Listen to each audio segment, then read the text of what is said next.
दिसतोय परक्याचा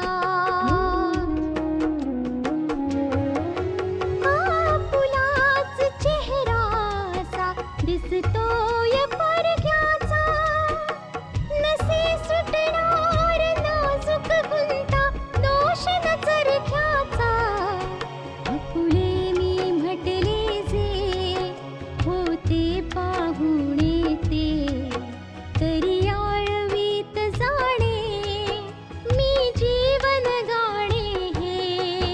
रेखा ही भाग्याची, रेखा ही भाग्याची, रेखा ही भाग्याची, रेखा ही भाग्याची.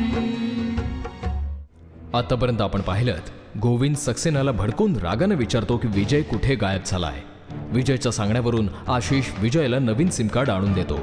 सुहासिनी मनातून दुःखी आहे. तिला सारखं वाटतं की किमान एकदा तरी विजयबरोबर बोलणं झालं असतं तर तिच्या जीवाला बरं वाटलं असतं. विजय गोविंदला फोन करतो आणि सांगतो की त्याला आता त्याने केलेली सगळी कारस्थानं कळलेली आहेत आणि तो गोविंदला सांगतो की मला मारायला तू ज्याला पाठवलं होतंस तोच त्याला वाचवेल. त्यावरून गोविंदचा असा समज होतो की पैशांच्या मोहाने बहुतेक मुन्नानेच विजयला वाचवलंय. आता पुढे पण तुम्हाला ठाऊक आहे नाना, माझी मम्मा आणि पप्पा आज पण गोविंदला घरचा जावई नव्हे उलट घरचा मुलगाच म्हणतात. आणि जेव्हा त्यांना गोविंदचं खरं स्वरूप कळेल तेव्हा तर फार मोठा धक्का बसेल त्यांना.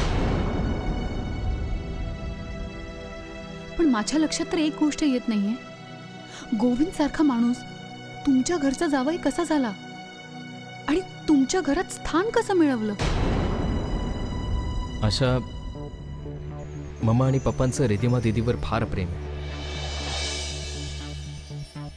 आणि आम्ही तर नेहमी असाच विचार करायचो की जेव्हा रिधिमा दीदीचं लग्न होईल तेव्हा ती आमच्यापासून दूर निघून जाईल. तेव्हा पप्पांना असं कळलं की तिचं गोविंदवर प्रेम आहे. गोविंदने त्याच्या बाबतीत तितकंच सांगितलं की त्याच्या कुटुंबात कोणीच नाहीये आणि तो एका कंपनीत लहान मोठी कामं करतो. आम्ही सर्वांनी हाच विचार केला की रिधिमा आणि गोविंद एकमेकांवर प्रेम करतात तर जर त्यांचं लग्न करून दिलं तर रिधिमा दीदी आम्हापासून दूर पण नाही जाणार. गोविंद आमच्याबरोबर आमच्या घरामध्ये पण राहील आणि आमच्या बिझनेसला पण हातभार लावेल. विजय बेटा, तुम्ही गोविंद किंवा त्याच्या कुटुंबाच्या बाबतीत काहीही माहिती काढायचा प्रयत्न नाही का केलात? ते कसे लोक आहेत, कोण आहेत, त्यांचे विचार कसे आहेत? कुठून माहिती काढणार ना? जर त्याच्या खानदानातच कोणी नव्हतं तर आमच्या तर स्वप्नातही आलं नव्हतं की एक क्रिमिनल बरोबर आम्ही रिधिमा दीदीचं लग्न लावून दिले, जो नंतर भविष्यात आमच्या बर्बादीचं सर्वात मोठं कारण ठरू शकेल. गोविंदने जो गुन्हा केलाय त्याची शिक्षा तर त्याला नक्की मिळेल, पण रिधिमा दीदीच्या बाबतीत विचार केल्यावर फार भीती वाटते. अच्छा, आशिष आलास तू? काय झालं तिथे? अच्छा, मी रजिस्ट्रेशन ऑफिसमध्ये मुजीबला भेटलो आणि त्याने सगळ्या फाईल चेक केल्यावर हे सांगितलं की काय सांगितलं त्याने? विजय, आशाची शंका बरोबर निघाली. तुझ्या पप्पांच्या तिथे एक नव्हे 4 फाईल पडलेले आहेत ज्यात सगळी प्रॉपर्टी गोविंदच्या नावावर ट्रान्सफर होणार आहे. नाही आशिष, नाही बेटा, असं नाही होता कामा. पण ही प्रॉपर्टी केव्हा ट्रान्सफर होणार आहे? मुजीबने सांगितलं की आज नाही पण उद्या व्हायची पुरेपूर संभावना आहे. आणि हे सगळं काम कोणी दुसरा नाही, ॲडव्होकेट सक्सेनाच करतोय. मला ठाऊक होतच गोविंद हा सगळा खेळ सक्सेनाला समोर ठेवून खेळतोय. आणि आता तो फक्त एकाच गोष्टीची वाट पाहतोय, कधी ही प्रॉपर्टी त्याच्या नावावर होते. आणि मी हे होऊ देणार नाही आशा. तुला काळजी करायचं काहीच कारण नाहीये विजय. मी पाहते की त्याला कसं थांबवता येईल.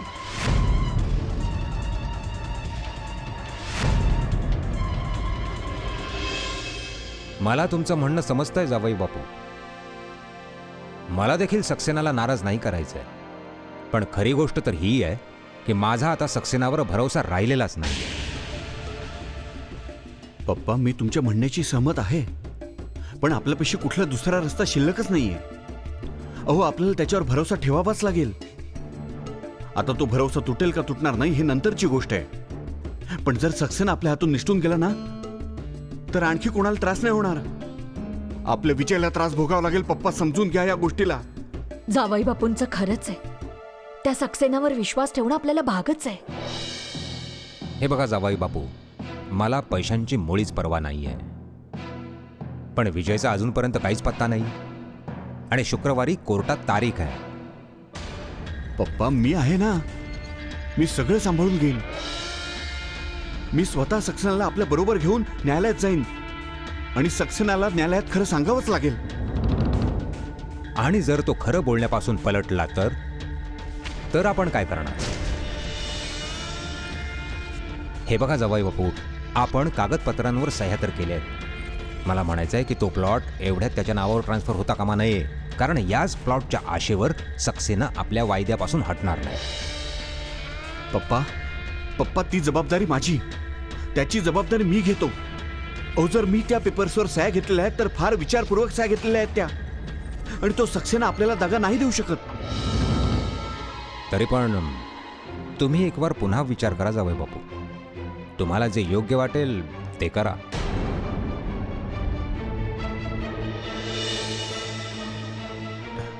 ठीक आहे पप्पा. तसंही सध्या आपल्यापाशी दुसरा कुठलाच मार्ग शिल्लक नाही. आता ती जमीन आपण सक्सेनाच्या नावे ट्रान्सफर करण्याशिवाय. आणि मग त्याच्यानंतर जे काही होईल ते मी पाहून घेईन. ठीक आहे जावई बापू, तुम्ही आहात तर आम्हाला विचार करत बसण्याची काहीच आवश्यकता नाहीये. ठीक आहे, मी निघतो. मला रात्री यायला उशीर होईल. येतो.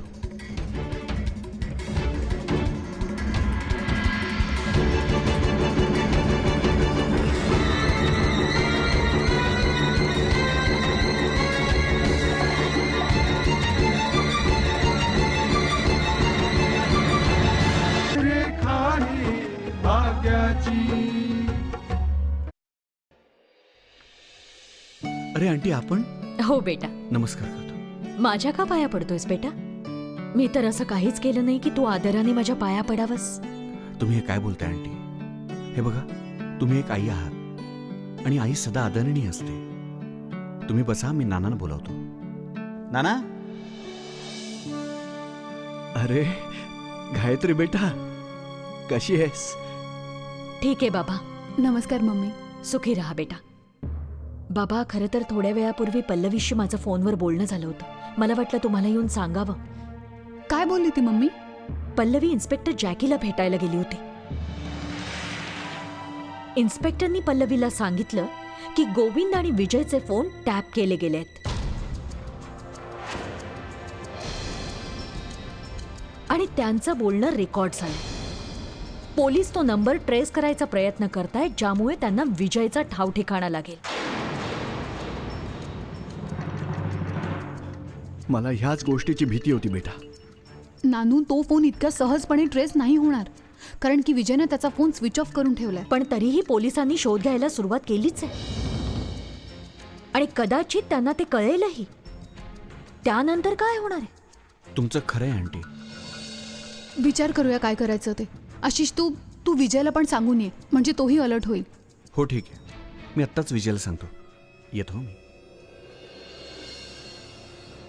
मम्मी, तुम्ही हे सांगायला इथपर्यंत आलात, तुमचे खूप खूप आभार. ममाही म्हणतेस आणि आभारही मानतेस माझे.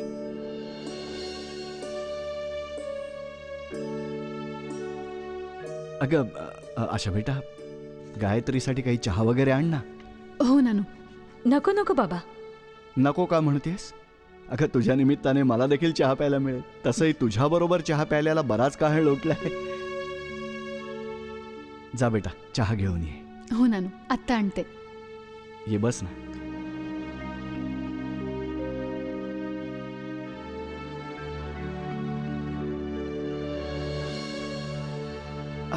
बाबा, मला माफ करा. मी तुम्हाला समजून नाही घेऊ शकले बाबा. तुमच्याबद्दल नेहमीच वाईट विचार करून भलं बुरं बोलत राहिले मी तुम्हाला. अगं नाही नाही गायत्री, मला तुझ्या गोष्टींचं कधीच वाईट नाही वाटलं. विश्वास ठेव, मी नेहमीच तुला माझ्या मुलीप्रमाणे मानलाय आणि मला ठाऊक आहे की तू किती चांगली आहेस मनाने.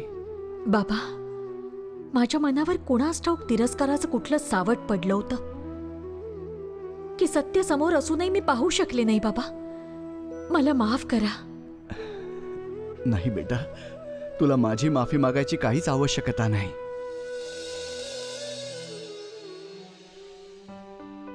घे चहा घे.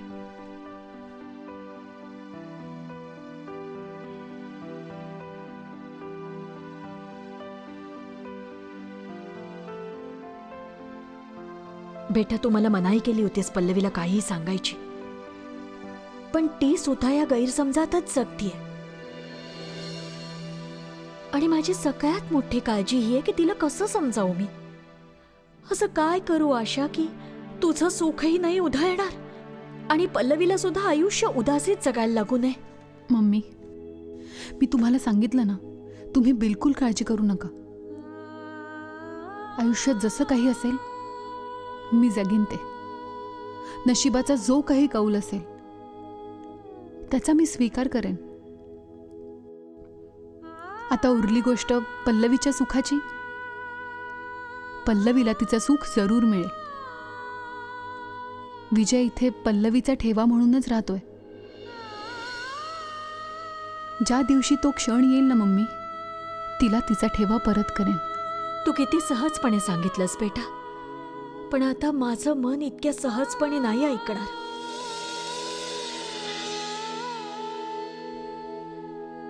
तुझ्या सुखाच्या मागे जे दुःख लपलेलं दिसतंय ना, त्याची पुरेपूर जाणीव झालीये मला. अरे नाही मम्मी. हो आशा, मी काही करू तर शकणार नाही बेटा, पण तुम्हा दोघींपैकी कुणाच्याही डोळ्यातले अश्रू मी बघू शकणार नाही.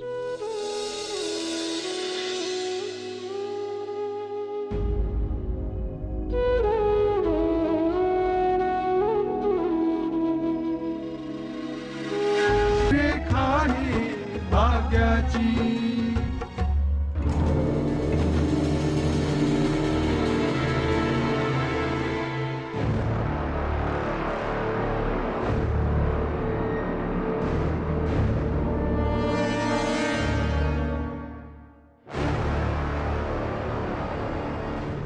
भला शेठ, आधी तर तुम्ही या भेटायला तयार नव्हता.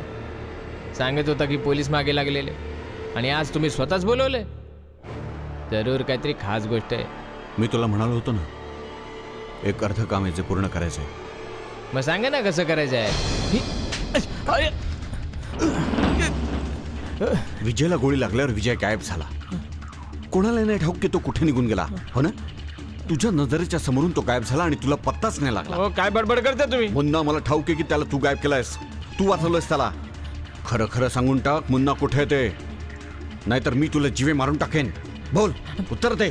आता मी काय बोलू, मला नाही माहित. मी तुझा जीव घेणे लक्षात ठेव. ए, तुम्हाला धमकी देतोय. जर मी माझं तोंड उघडला ना तर फासावर जाऊन लटकशील तू. बस, तोंड उघडायची खोटी आहे माझी. तू तोंड उघडणार? हं? पोलिसांच्या समोर तुझं तोंड उघडणार?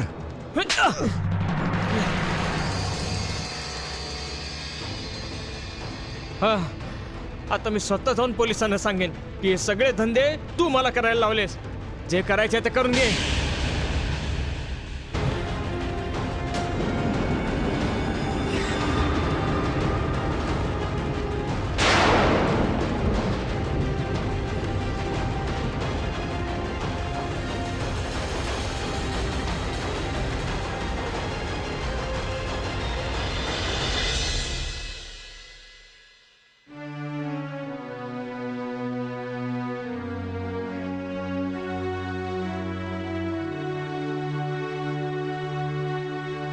ममा, रिद्धिमा जावई बापू कुठे आहेत? सांगून गेले होते की रात्री उशिरा येतील.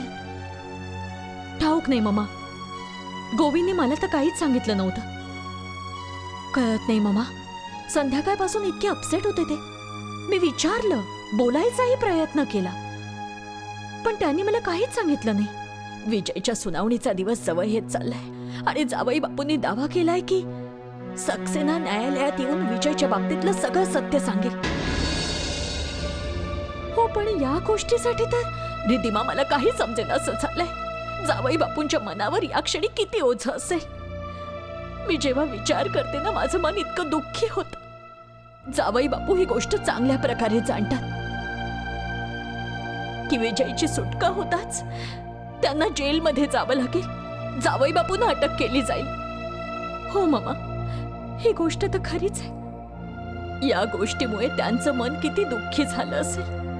भले ते आपलं दुःख कुणाला दाखवत नाहीयेत, पण त्यांनाही ठाऊक आहेच ना की शुक्रवारच्या नंतर कुणास ठाऊक काय होणार.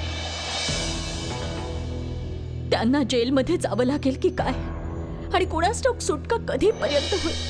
तू बरोबर बोलतेस ममा. नक्कीच या गोष्टीमुळे गोविंद दुःखी झाले असतील. हो रिद्धिमा, याहून मोठी गोष्ट दुसरी काय असू शकते की जावई बापू आपलं येणारं भविष्य विसरून विजयला वाचवण्याचा पूर्ण प्रयत्न करतायत. खरं सांगायचं तर ते माझे जावई नाहीत, मला मुलासमानच आहेत का?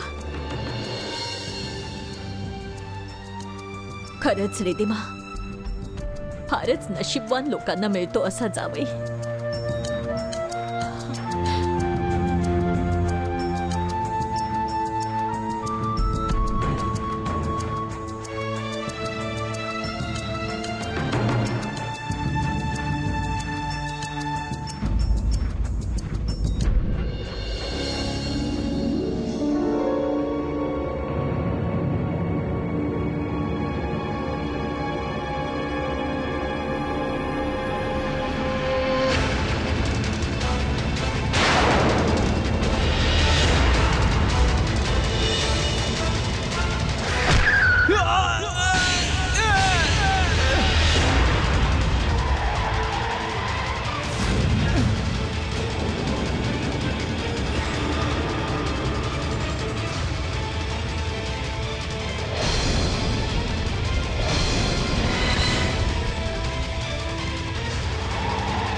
मी सांगितलं होतं ना मुन्ना, मला जर नडलास तर जिवंत राहा.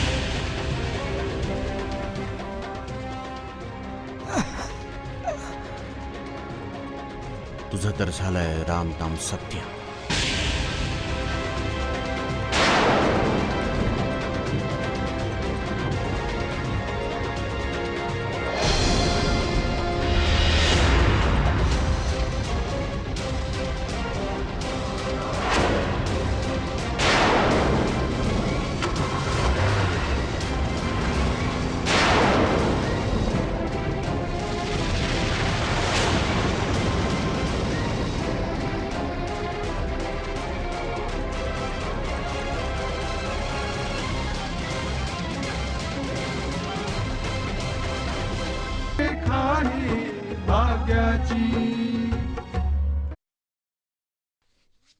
गायत्री, गायत्री, कृतिका,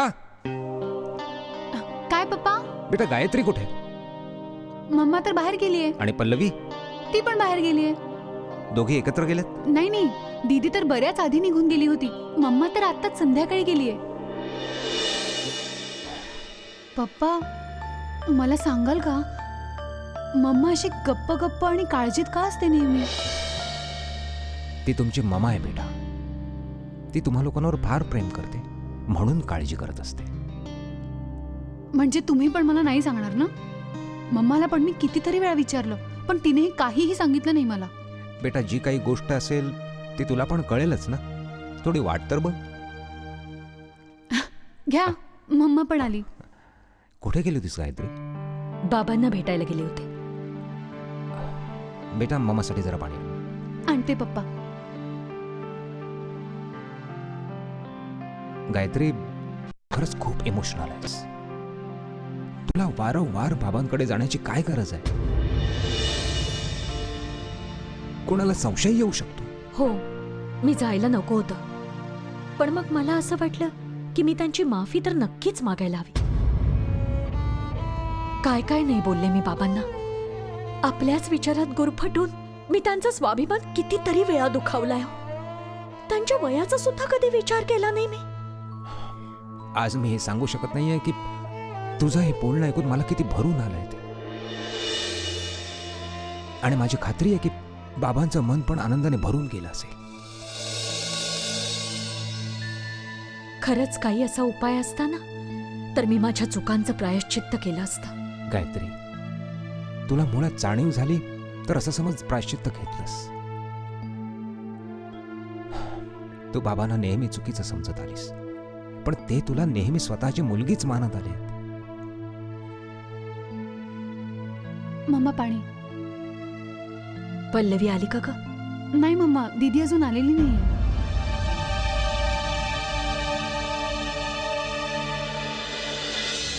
पण गोविंदने तुम्हाला मारायचा प्रयत्न का केला? मी तुम्हाला हॉस्पिटलमध्ये घेऊन जाते. हॉस्पिटलमध्ये जाईपर्यंत लय उशीर होईल. माझं बोलणं लक्षात नाही. हे सगळं मी गोविंदच्या सांगण्यावरून केलं होतं. गोविंदच्या सांगण्यावरून?